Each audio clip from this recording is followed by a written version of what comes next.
Hello बच्चों, आप सभी का स्वागत है यूनिवर्सल ट्यूटोरियल फिजिक्स के ऑनलाइन सेशन में। आज हम सब पढ़ेंगे वेक्टर का लेक्चर नंबर 3। इस लेक्चर 3 में सीखेंगे कि सदिशों का बीच का कोण कैसे निकालेंगे, सदिशों का योगफल कैसे करेंगे, मात्रक सदिश क्या है और सदिश का घटक कैसे निकालेंगे। देखो बच्चों, ये सारे कंसेप्ट जो है आगे आने वाले बहुत सारे चैप्टर में इसका उपयोग होता है, चाहे वह 11th का चैप्टर हो चाहे वह 12th का चैप्टर हो। तो इसलिए इस सारे कंसेप्ट को हम अच्छे ढंग से देखेंगे।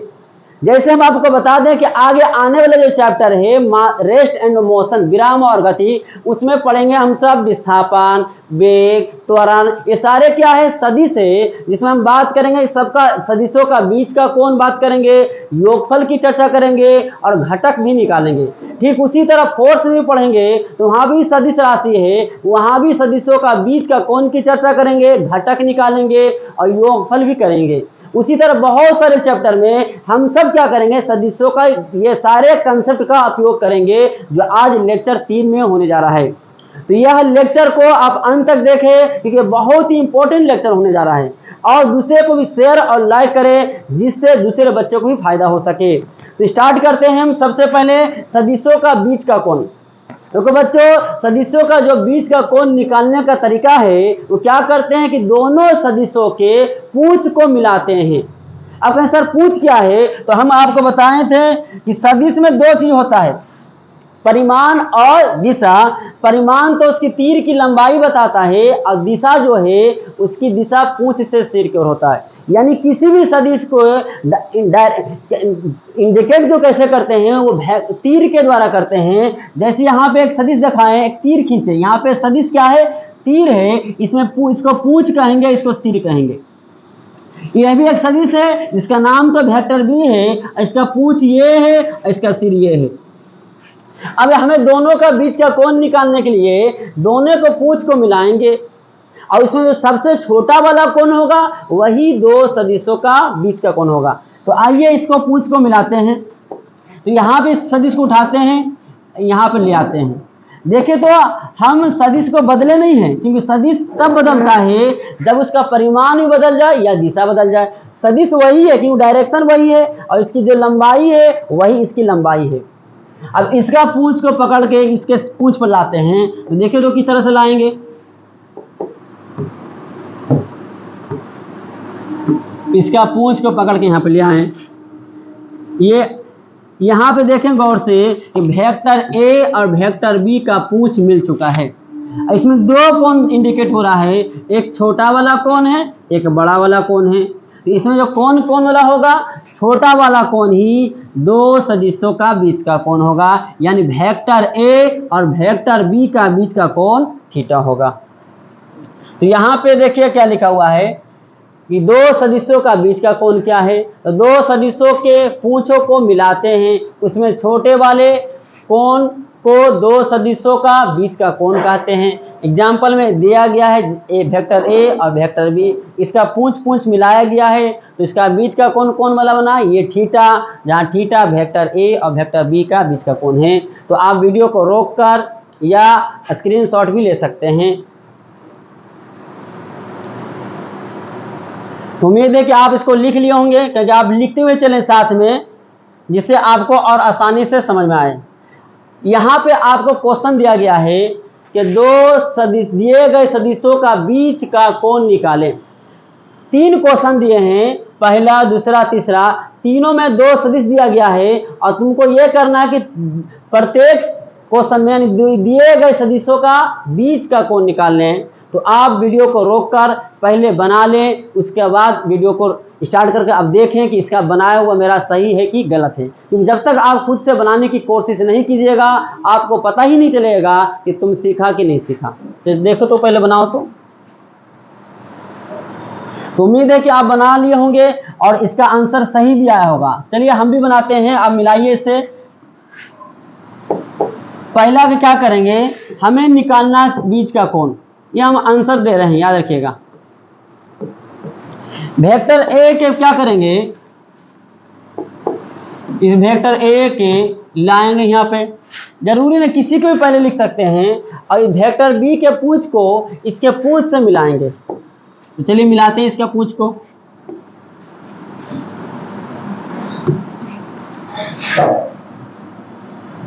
देखें गौर से, पूंछ पूंछ मिला है तो यह दोनों का बीच का कोण कहलाया। जो समकोण है यानी थीटा का मान जो होगा 90 डिग्री, यानी पहला का आंसर आ गया, दोनों सदिशों का बीच का कोण 90 डिग्री। अब दूसरा बनाकर देखें, दूसरा मिलाइए आप। यहां पे इसको उठाकर लाते हैं, वेक्टर ए है, और इसको वेक्टर बी को भी लाते उठा करके, कहां पे रखेंगे? तो इसका वेक्टर, इसका पूंछ को इसके पूंछ पर रखना है, तो पूंछ पर देखिए रख देते हैं। तो अब बताइए दोनों क्या है? एक ही दिशा में है, यानी दोनों का कुछ कोण बन ही नहीं रहा है। मतलब कोण कितना बन रहा है? 0 डिग्री, यानी यहाँ पे थीटा का मान 0 डिग्री होगा। उम्मीद है कि अभी आपका आंसर सही होगा। अब तीसरा देखें, तीसरा वेक्टर ए इसको लाया जाए, अब वेक्टर बी को यहां पे से लाया जाए। क्या रखें? कहां पर रखें? क्या सिर पर पूंछ? नहीं, पूंछ को पूंछ पर रखेंगे। देखो पूंछ पूंछ जैसे मिला तो ये भी कोण 180 डिग्री होगा, ये भी कोण कितना होगा? 180 डिग्री होगा, बराबर ही है। तो यहाँ पे कोई भी थीटा ले सकते हैं, इस थीटा का मान 180 डिग्री होगा। ये भी आपका आंसर सही होगा। तो उम्मीद है कि आपको ये सदिशों का बीच का कोण समझ में आ चुका होगा। अब अगला कंसेप्ट हम सबको सीखना है सदिशों का योगफल के बारे में। तो सदिशों का जोड़ते कैसे बच्चों थे? हम यहाँ पे थोड़ा ध्यान दें कि किसी भी सदिश को जोड़ने के लिए एक सदिश के सिर पर दूसरे सदिश का पूंछ रख देंगे। अब बचा हुआ पूंछ को पूंछ से और सिर को सिर से मिलाने वाले जो सदिश होगा वही दो सदिशों का योगफल होगा। क्योंकि यहाँ पे सदिश को इंडिकेट जो करते हैं, दर्शाते हैं तीर के द्वारा, हम पहले भी चर्चा कर चुके हैं। यहाँ पे देखें तो जैसे एग्जाम्पल में पहले आपको समझा देते हैं कि मान लेते हैं यहाँ पे दो सदिश है, वेक्टर ए और वेक्टर बी। अब इस दोनों को जोड़ना है तो क्या करेंगे? पहले कोण निकालने के लिए पूंछ पूंछ मिलाते थे, लेकिन अब यहाँ पे क्या करेंगे? एक सदिश के सिर पर दूसरे का पूंछ रखेंगे। तो चलिए किसी को पहले लिख सकते हैं, मान ली इसको लाएं पकड़ के पहले, अब इसको भी पकड़ के लाएंगे। अब गौर से देखें, इसका पूंछ कहाँ है? नीचे है, ये सिर है, तो क्या यहाँ पर रख देंगे? अगर यहाँ पे रखेंगे तो पूंछ पूंछ मिल जाएगा, तो रखें कहाँ पे? सिर पर पूंछ। गौर से देखिए कि वेक्टर ए के सिर पर वेक्टर बी का पूंछ रखा हुआ है, तो बचा हुआ एगो पूंछ है और ये बचा हुआ सिर है, यानी यहाँ पे कुछ मिला नहीं है, तो बचा हुआ पूंछ और बचा हुआ सिर को सिर से, यानी पूंछ को कहते हैं पूंछ से मिलाना है और सिर को सिर से मिलाना, पूंछ को पूंछ से और सिर को सिर से। ये जो तीर जो बना लंबा ऐसा, यही दो सदिशों का योगफल है। कोई कहेगा सर ऐसा करते हैं कि पहले वेक्टर बी को लाते हैं। हाँ, ला सकते हैं, जरूरी नहीं कि वेक्टर ए के ही सिर पर वेक्टर बी का रखेंगे, हम वेक्टर बी के सिर पर भी चाहेंगे तो वेक्टर ए को रख सकते हैं। जैसे देखें, वेक्टर ए यहाँ पे लाएं पहले हम, लेकिन ध्यान ये देना कि वेक्टर बी इधर था, तो ऐसा नहीं कि वेक्टर बी ऐसे दिखा दें, ये गलत हो जाएगा, ये सही नहीं है। क्यों? कि जिस डायरेक्शन में वेक्टर बी है उसी डायरेक्शन में वेक्टर बी को दर्शाना है, और जितना लंबाई वेक्टर बी का है उतनी ही लंबाई लेना। क्यों? ऐसा नहीं करेंगे तो वह सदिश बदल जाएगा। यहाँ पे कैसा होगा? इस तरह से होगा। अब इसका देखिए गौर से, यहाँ पे पूंछ है, यहाँ पे सिर है, तो क्या करें? पूंछ पूंछ को रख देंगे। तो नहीं सर, पूंछ नहीं बल्कि सिर पर पूंछ रखना है योगफल के लिए। अब बचा हुआ पूंछ को, यहाँ पे बचा हुआ पूंछ है, यहाँ पे बचा हुआ पूंछ है, यहाँ पे बचा हुआ सिर है, तो पूंछ को पूंछ से और सिर को सिर से मिलाने वाले जो तीर बनेगा वही दो सदिशों का योगफल कहलाएगा। Vector A plus vector B. तो गौर से देखें, इसको आप गौर से देखें, ये वाला और ये वाला दोनों कोई अलग नहीं है, डायरेक्शन भी वही है, देखें ध्यान से, और जितना लंबाई ये है वही लंबाई है। तो यहाँ पे किसी भी एक सदिश के सिर पर दूसरे सदिश का पूंछ रखना है, फिर बचा हुआ पूंछ को पूंछ से और सिर को सिर से मिलाने वाले जो तीर होगा, सदिश होगा, वही दोनों सदिशों का योगफल होगा। सदिश का मतलब तीर से इंडिकेट करते हैं। तो आप इसको भी पहले उतार लें, वीडियो को रोक कर या स्क्रीनशॉट ले लें। और ये एग्जाम्पल था, इसका सलूशन यहाँ पे कर लीजिएगा आप, इसको भी उतार ले। चलिए इस पर क्वेश्चन देते हैं आपको बनाने के लिए। 3 क्वेश्चन दिए जा रहे हैं फिर से कि दिए गए सदिशों का योगफल करें। चलिए वीडियो को रोककर आप पहले इसको बनाने की कोशिश करें, पहले बनाएं, चाहे जैसे ही बने, गलती ही क्यों ना बने, क्योंकि गलती करके ही आप सीख सकते हैं, इसलिए पहले इसको बनाने की कोशिश करें। तो उम्मीद है कि आप सब ने इसको तीनों क्वेश्चन में सदिशों का योगफल कर चुके होंगे। तो चलिए इस आप मिला लीजिए इस सब से। पहला का आंसर देखिए क्या होगा, इसको लाएंगे पकड़ के, किसी को भी ला सकते हैं, पता चल गया। अब इसके देखिएगा और से पूंछ पर नहीं रखने बउआ, बल्कि सिर पर पूंछ, सिर पर पूंछ। तो बचा हुआ पूंछ को पूंछ से, सिर को सिर से मिलाइए, तो यही कहलाएगा 2 सदिशों का योगफल, vector A plus vector B. उम्मीद है कि आपका यह आंसर सही होगा, बनाया हुआ सही होगा। दूसरा का देखिए कैसे योगफल करेंगे। इसको लाते हैं पकड़ के, और यहां भी इसको लाया जाए पकड़ के। अब कहां पर रखेंगे, इसके सिर पर इसका पूंछ रख देंगे, तो सिर पर पूंछ रखा गया। फिर बचा हुआ पूंछ को पूंछ से और सिर को सिर से, ये बड़ा बात ये बनेगा।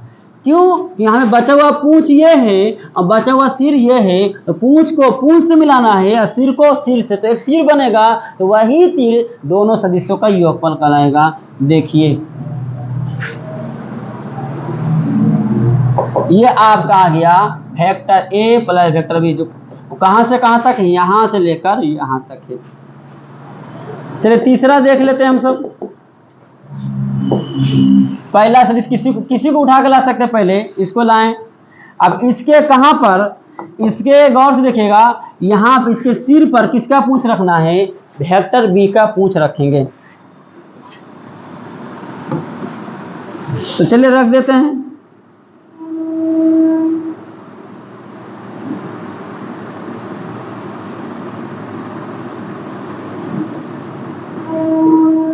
थोड़ा सा हटा के दिखाएं कि दिखना चाहिए आपको कि बचा हुआ पूंछ कौन है। थोड़ा सा ऊपर करके दिखाएं। देखिए यहाँ पे सिर पर वेक्टर बी का पूंछ रखा गया।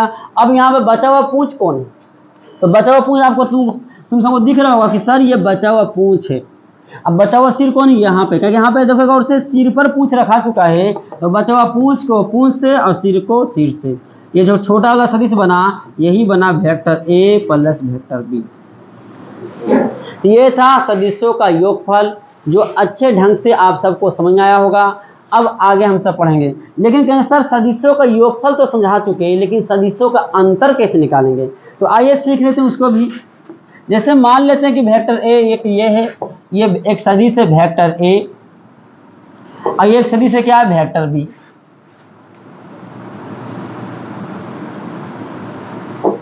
योगफल सीखें, अंतर भी जानते हैं। जो योगफल जानता है वो अंतर भी जानेगा।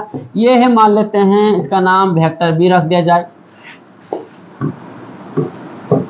अब क्या करना है, हमें अगर क्वेश्चन पूछे कि नहीं बताइए vector A minus vector B, क्या कर रहे हैं, वेक्टर ए में वेक्टर बी को घटा रहे हैं। तो कैसे घटाएंगे, तो यहां पे गौर से देखिए, हम सिखाए थे जोड़। तो वेक्टर मान लेते पहला क्वेश्चन ये आपका है, दूसरा question vector A minus vector A plus vector B, और तीसरा क्वेश्चन आपका ये हो कि पूछेगा कि माइनस वेक्टर ए और माइनस वेक्टर बी। ये एक तरह से मानिए तो क्वेश्चन ही है, ये सारा का मान निकालना है।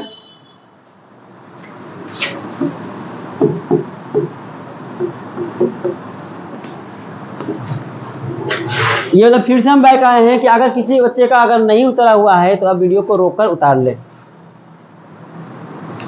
तो यहाँ पे क्वेश्चन है, पहले इसको क्या करते हैं, एक क्वेश्चन आपको पहले हम बना देते हैं, जिससे दूसरा क्वेश्चन आप खुद से बना लीजिए। यहाँ पे सबसे पहले क्या है, हमें माइनस वेक्टर भी है, माइनस वेक्टर ए भी है, और माइनस ए और माइनस वेक्टर भी है। तो हमें वेक्टर ए तो पता है, लेकिन माइनस वेक्टर ए क्या होगा।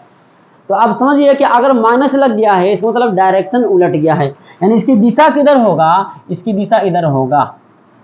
तो ये आपका क्या होगा, माइनस वेक्टर ए। समझ आ रहा होगा, वेक्टर ए अगर इधर है तो माइनस वेक्टर ए इसका ठीक उल्टा होगा। तो आप बताइए वेक्टर बी अगर ऊपर है तो माइनस वेक्टर बी किधर होगा? तो माइनस वेक्टर बी जो होगा वो नीचे होगा, माइनस वेक्टर बी। चलिए अब पहला क्वेश्चन में इसमें क्या कह रहा है आपसे कि vector A minus vector B निकालना है। तो हम क्या कहें अभी कि वेक्टर का योगफल सीखें बच्चों। तो योगफल जो सीखा तो उसमें अंतर भी सीखा है। अंतर कैसे योगफल हम करेंगे? अंतर नहीं बताएंगे बल्कि क्या करेंगे, योगफल का नियम जानते हैं। तो वेक्टर ए यहाँ पे वेक्टर बी घट रहा है तो हम क्या कर देंगे, प्लस माइनस वेक्टर बी। यानी क्या करेंगे, ए में वेक्टर बी को जोड़े हैं, घटाए नहीं बल्कि वेक्टर ए में माइनस वेक्टर बी को जोड़ दिए हैं। तो माइनस प्लस फिर से माइनस होगा। तो बताइए फिर से योगफल आया कि नहीं आया? किसका योगफल आया? वेक्टर ए और माइनस वेक्टर बी का योगफल। फिर से बताइए किसका योगफल आया? वेक्टर ए और माइनस वेक्टर बी का योगफल आया। योगफल अच्छे ढंग से आप सीख चुके हैं कि एक सदिश के सिर पर दूसरे सदिश का पूंछ। तो क्या करते हैं, किसको लाते हैं? Vector A. तो वेक्टर ए आपका ये है, इसको उठा के लाते हैं पहले। अब इसके सिर पर किसका पूंछ रखना है? तो किसका पूंछ रखना, देखे ध्यान से, इसका पूंछ रखना माइनस वेक्टर बी का। तो माइनस वेक्टर बी कौन है? तो ये वाला है, देखिए गौर से। इसको लाते हैं, इसका पूंछ यहां पर रख देते हैं।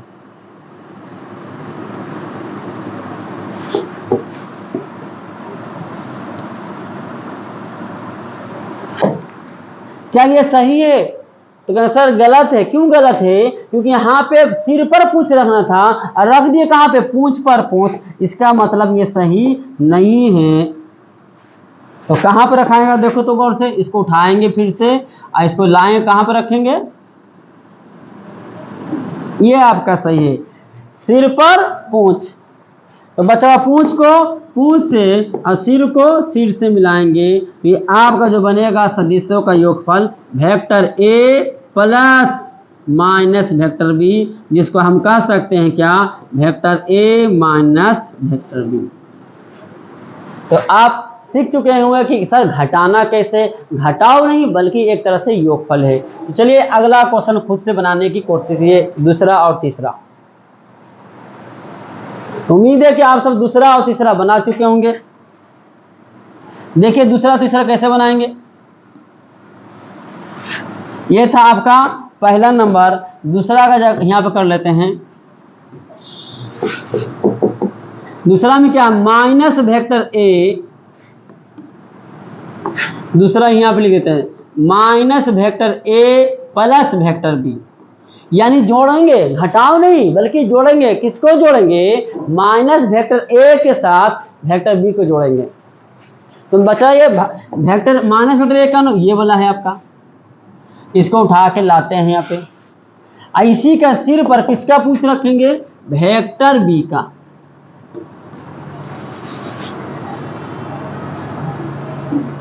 ये आपका वेक्टर बी।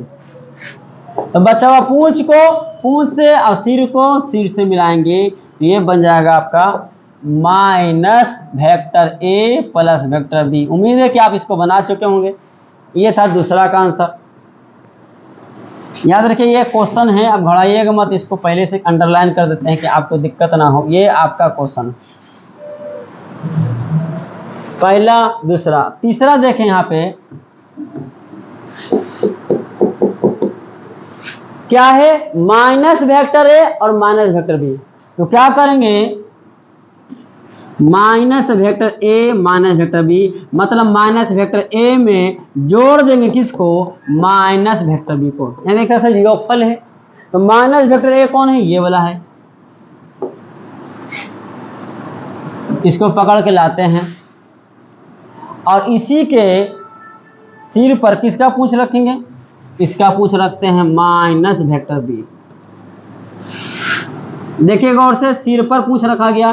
तो बचा हुआ पूंछ को पूंछ से और सिर को सिर से मिलाएंगे। तो ये आपका बन जाएगा minus vector A plus minus vector B. इसको लिख सकते हैं minus vector A minus vector B. यहाँ से आप सदिशों का योगफल और अंतर भी सीखे।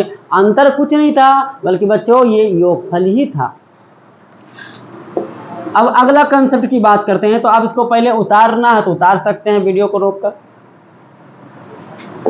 तो अगला कंसेप्ट की बात हम सब करते हैं।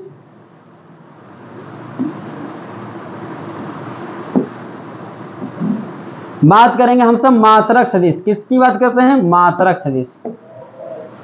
मात्रक सदिश का नाम बच्चों 3 नाम है। एक एकांक सदिश भी नाम रखते हैं, इसका इकाई सदिश भी रखते हैं, लेकिन सबका अंग्रेजी यूनिट वेक्टर होता है। अब सदिश का परिभाषा लिखना है तो सदिश में तो 2 ही चीज होता है बच्चों, एक परिमाण होता है, एक दिशा होता है। तो ऐसा करते हैं, परिमाण और दिशा बता देंगे तो वह मात्रक सदिश का डिफिनेशन होगा। यानी किसी भी सदिश का अगर परिभाषा लिखना हो तो उसमें परिमाण और दिशा बताना पड़ेगा। तो वैसा सदिश जिसका परिमाण एक हो और दिशा दिए गए सदिश के अनुदिश हो, वह मात्रक सदिश कहलाता है। यानी कह सकते हैं कि दिए गए सदिश का मतलब यानी हर सदिश का एक मात्रक सदिश निकलेगा बच्चों।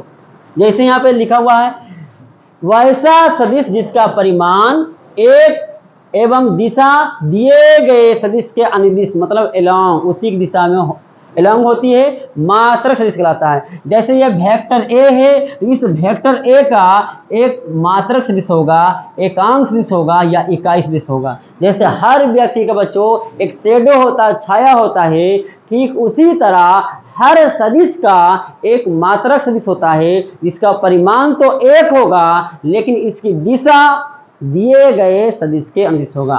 तो देखिए तो इसका दिशा किधर होगा? इसकी दिशा इधर होगा।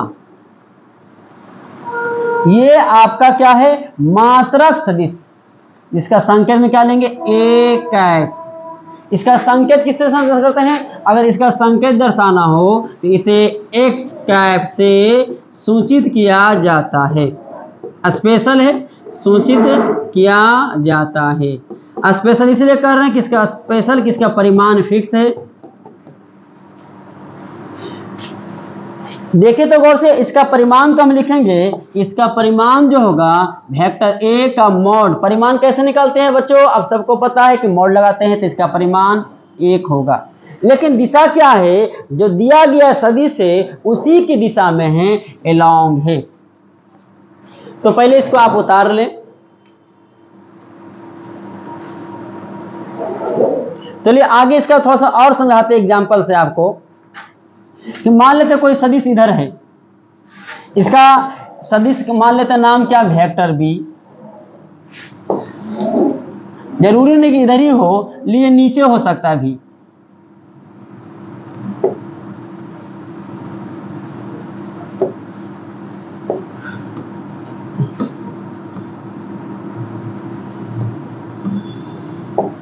इसको हम क्या करते हैं, थोड़ा इस तरह से भी कर सकते हैं। इसका नाम क्या रख देते हैं? Vector B. ये है मान लेते हैं वेक्टर बी। अब इसका निकालना मात्रक सदिश तक में सर, हाँ इसका भी निकलेगा मात्रक सदिश। किधर होगा मात्रक सदिश? तो थोड़ा देखे तो इधर होगा, दिए गए सदिश के अनुदिश होगा। और इसका संकेत क्या होगा? कि वेक्टर बी का मात्रक सदिश है तो बी कैप लिखेंगे। और इसका परिमाण कितना होगा? तो बी कैप का परिमाण जो होगा वह 1 होगा। यानी ये जो आ रहा है मात्रक सदिश, इस सिर्फ क्यों आ रहा है? इसकी डायरेक्शन बताने के लिए कि बी कैप किधर होगा? वेक्टर बी की दिशा में। तो मान लेते हैं कि कोई अगर सदिश इधर ऐसा हो, देखे ध्यान से। अब इसका मात्रक सदिश किधर होगा?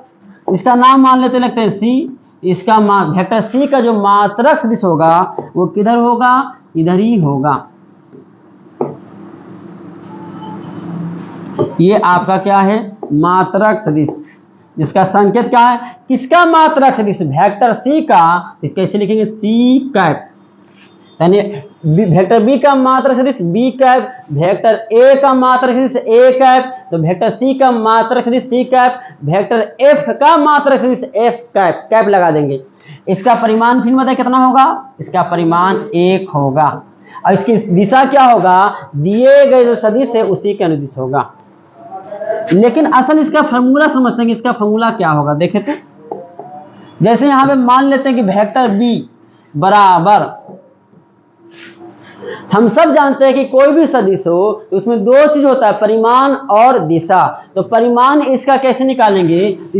किसी भी सदिश को रिप्रेजेंट करना हो, हम एग्जाम्पल में पढ़ा रहे थे, सदिश जब पढ़ा रहे थे कि सदिश किसे कहते हैं, तो एग्जाम्पल दिए थे सदिश का एग्जाम्पल। हम ये नहीं लिखे थे कि वेग सदिश राशि है, बल सदिश राशि, हाँ ये सब सदिश राशि है, लेकिन हम एग्जाम्पल क्या दिए थे? 4 मीटर पूरब की ओर, 10 मीटर पश्चिम की ओर। इसका मतलब वहां पे बता रहे थे परिमाण और दिशा साथ में इंडिकेट करेंगे। यानी किसी भी सदिश को दर्शाना हो, लिखना हो, तो इसमें 2 चीज दर्शाना पड़ेगा, परिमाण और दिशा। इसका परिमाण दर्शाते हैं वेक्टर मॉड लगाकर। अब इसकी दिशा लगाएंगे बी कैप। ये परिमाण है, ये दिशा है। जैसे लिखते हैं 5 मीटर पश्चिम, 10 मीटर उत्तर, 50 न्यूटन उत्तर। यहाँ पे परिमाण और यहाँ पे दिशा। यहाँ पे क्या है? इस तो सर बी कैप लगाने से क्या परिमाण बढ़ नहीं जाएगा? नहीं बढ़ सकता है, क्योंकि बी कैप का परिमाण 1 होता है। इसलिए कह सकते हैं कि बी कैप का फॉर्मूला क्या हुआ? वेक्टर बी बट्टा वेक्टर बी का मॉड। ये आपका फॉर्मूला है। ये किसका फॉर्मूला है बच्चों? मात्रक सदिश का फॉर्मूला आ गया। लेकिन अगर बोले कि नहीं सी कैप का लिखना है, तो बताइए सी कैप को दर्शाना, वेक्टर सी को किसको दर्शाना है? वेक्टर सी को। इसमें भी तो 2 चीज होगा, परिमाण होगा और दिशा होगा। तो परिमाण को दर्शाते कैसे? मॉड लगाकर। ये आ गया सिर्फ और सिर्फ परिमाण। अब इसकी दिशा बताना है, तो वेक्टर सी की दिशा किधर होगा? सी कैप देखो तो इधर ही, तो सी कैप लाया गया किसको लिए? दिशा बताने के लिए। तो याद रखिएगा, पूछ देगा एग्जाम में, या कोई भी पूछ सकता है कि सर बताओ कि मात्रक सदिश क्यों उपयोग करते हैं? तो ये सिर्फ और सिर्फ डायरेक्शन बताने के लिए। तो यहाँ पे इसका परिमाण आ गया, ये दिशा बता रहा है। इसका वैल्यू कितना आएगा? 1 आएगा। इसलिए सी वेक्टर क्या होगा? वेक्टर सी बट्टा वेक्टर सी का मॉड। तो ये आपका फॉर्मूला है। इसी तरह यहाँ पे तुम इसको भी आप उतार सकते हैं। इसको तो उतार ही लिए होंगे, अब इसको भी उतार लेना है। एग्जाम्पल में एक तरह से एग्जाम्पल करवाए हैं। और अगर फॉर्मूला लिखना हो तो जैसे वेक्टर एक्स कैप का फॉर्मूला क्या होगा?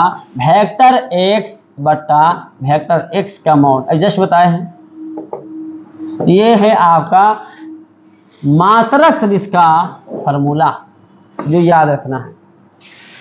तो यहाँ पे हम सब सीखे मात्रक सदिश के बारे में। लेकिन अगला कॉन्सेप्ट सीखेंगे हम सब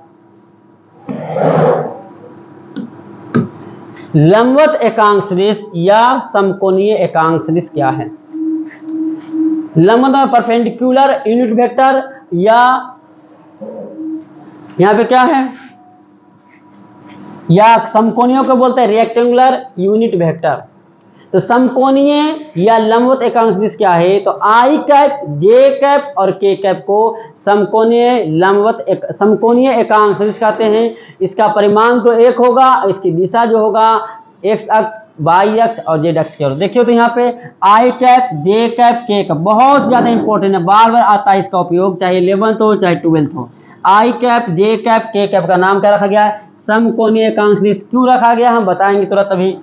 इसकी दिशा क्या होता है? क्रमशः आई कैप एक्स अक्ष की ओर होगा, जे कैप वाई अक्ष की ओर होगा और के कैप जेड अक्ष की ओर निर्देशित होता है। आता था इसका परिमाण 1 होता है। यहाँ पे लिख दिया गया इसका परिमाण 1 होता है। तो पहले इसको आप उतार ले। जैसे यहाँ पे समझिए, अब बताएं यहाँ पे एक्स अक्ष की तरफ कौन होगा? आई कैप। ये है आपका कौन सदिश? आई कैप। और वाई अक्ष की तरफ कौन होता है? जे कैप। ये जे कैप बता रहा है। और के कैप किधर होगा? जेड अक्ष की ओर, जेड अक्ष की ओर।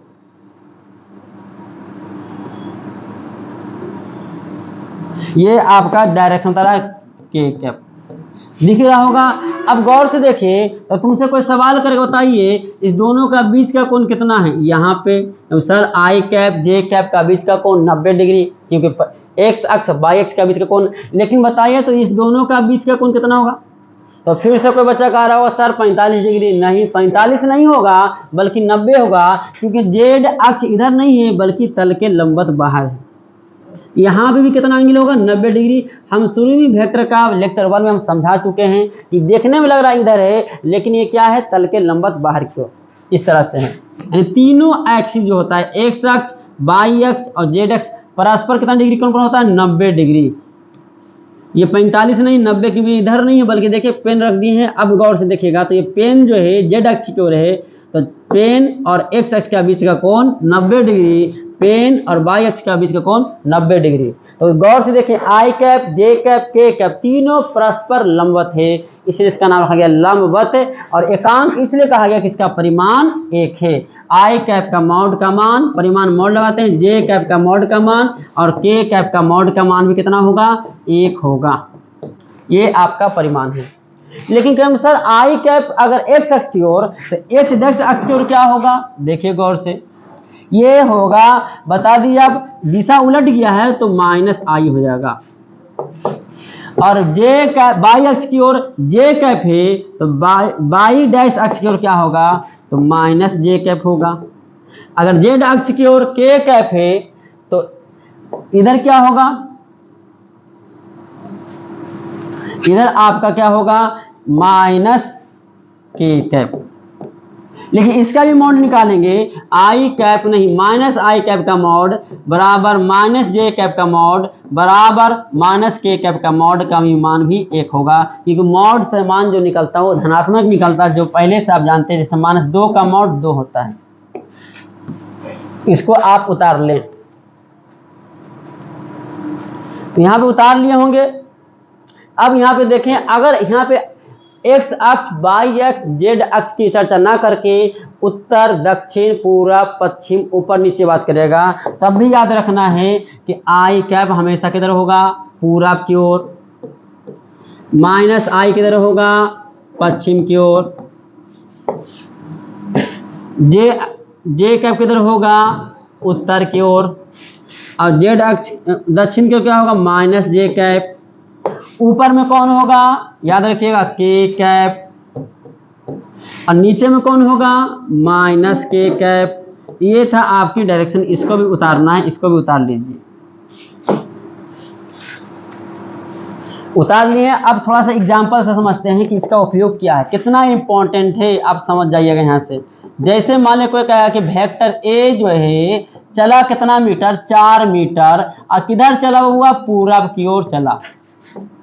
आपको पता है कि फिजिक्स में न्यूमेरिकल जब भी बनता है, जब तक आप उसका सिंबल, संकेत में मान पता नहीं हो, फार्मूला पता नहीं हो, आप चाहिए कि पूरा डिटेल में लिख करके हम फार्मूला याद करें, याद नहीं संभव है। जैसे यहाँ पे वेक्टर ए 4 मीटर पूरब की ओर है लिखा हुआ, तो इसको आप संकेत में लिखना है कि कैसे होगा। तो यहाँ पे देखिए, तो इसीलिए वेक्टर ए जो होगा इसको लिखने से अच्छा है क्या लिखेंगे? इसमें परिमाण कितना दिया? 4 मीटर। चलिए भाई ठीक है।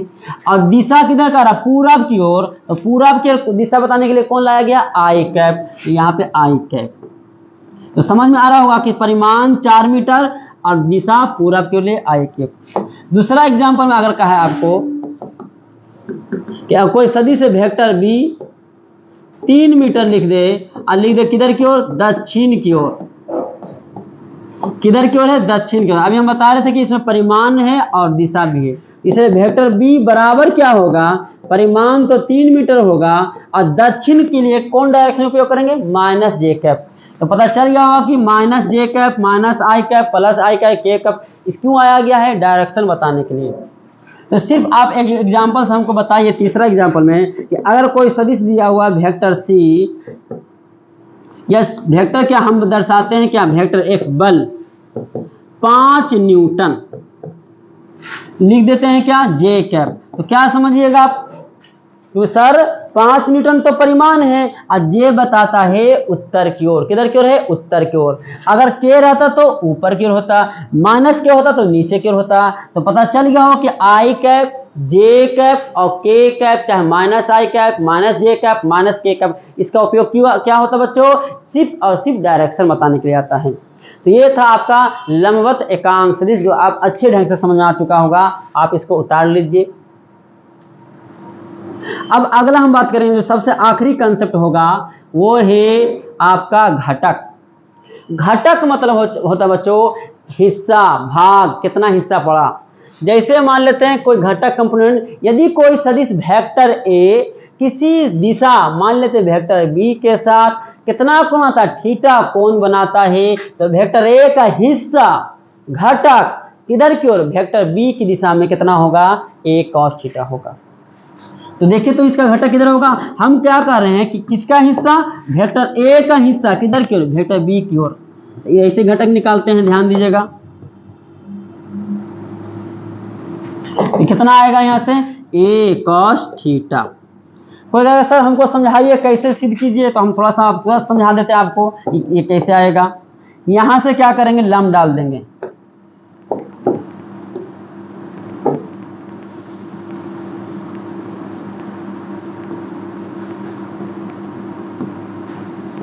यहां से लम डाला गया है, इसको थोड़ा सा और घटक छोटा होगा, ये आपका लम डाल दिया गया। लम डालने से क्या हुआ, ये एंगल एक समकोण त्रिभुज बना 90। इसका ए का घटक इतना ही आया है, a cos थीटा इधर की ओर। तो देखिए तो एक त्रिभुज बना समकोण, इसका मान लेते पॉइंट ए, इसको बिंदु बी, इसको बिंदु सी मान लेते हैं। अब कोई पूछे बताओ AC का मान कितना होगा, तो कहें सर AC तो वेक्टर A को इंडिकेट कर रहा है, AC, और इसका लंबाई क्या होगा, तो हम पहले ही लेक्चर बताए थे कि वेक्टर A का परिमाण कैसे निकालते हैं, मोड लगाकर, यानी इसकी लंबाई कितना होगा A। किसी भी तीर का सदिश का परिमाण कैसे निकालते हैं, उसका मोड लगाएंगे तो इस तीर की लंबाई होगा। तो वेक्टर A का परिमाण A, तो A क्या हुआ, तीर की लंबाई। अब देखिए तो यहाँ पे एक ट्रायंगल बन रहा होगा समकोण त्रिभुज, तो यहाँ पे cos थीटा की बात करते हैं, जो थीटा पहले से चर्चा किया हुआ है। तो cos थीटा बराबर होगा आधार कितना है, AB, और कर्ण कितना है, AC, AB बटा AC। हमें चाहिए कितना, किस वाला भाग चाहिए, AB वाला भाग चाहिए। तो यहाँ पे cos थीटा AB का मान चाहिए, लेकिन AC का मान पहले से पता A, इसलिए AB का मान जो आएगा A cos थीटा। तो ये आपका घटक है, इसको बढ़िया से उतार लीजिए। उतार चुके हैं, तो यहाँ पे थोड़ा सा और आपको दिया जाए क्वेश्चन छोटा सा कि चलिए वेक्टर A का घटक निकालिए। तो सर वेक्टर A का जो घटक निकलेगा कितने हिस्सा में निकलेगा, 2 हिस्सा में निकलेगा। जैसे आप किसी पेन को सीधा फेंकेंगे तो कोई घटक नहीं निकलेगा, वो सीधा चल जाएगा। ऊपर फेंकेंगे तो डायरेक्ट ऊपर चल जाएगा, कोई हिस्सा नहीं निकलेगा। लेकिन तिरछा फेंकिएगा तो इसका 2 हिस्सा निकलेगा, यानी वो 2 दिशा में गति करेगा, आगे भी जाएगा और ऊपर भी उठेगा। ठीक उसी तरह अगर कोई व्यक्ति इधर चलता है तो उसको पूरब की ओर भी कुछ चल रहा है और उत्तर की ओर चल रहा होगा, यानी वेक्टर A का 2 हिस्सा में घटक निकलेगा, एक निकलेगा पूरब में निकलेगा, एक उत्तर में निकलेगा। तो बताइए घटक अब जस्ट बताए थे, किसी भी सदिश का घटक क्या होता है, A का घटक A cos, B का घटक B cos, C का घटक C cos। हमेशा घटक जो होगा cos ही होगा, क्योंकि यहाँ हम जस्ट चर्चा कर चुके हैं A cos। लेकिन अगर थीटा कोण बनाया तो थीटा लिखेंगे, जितना कोण बनेगा वहां पर थीटा लिख देंगे। ठीक उसी तरह यहाँ बताइए तो A का घटक इधर कितना आएगा, A का घटक इधर आएगा, A का घटक इधर जो आएगा, ध्यान दीजिए,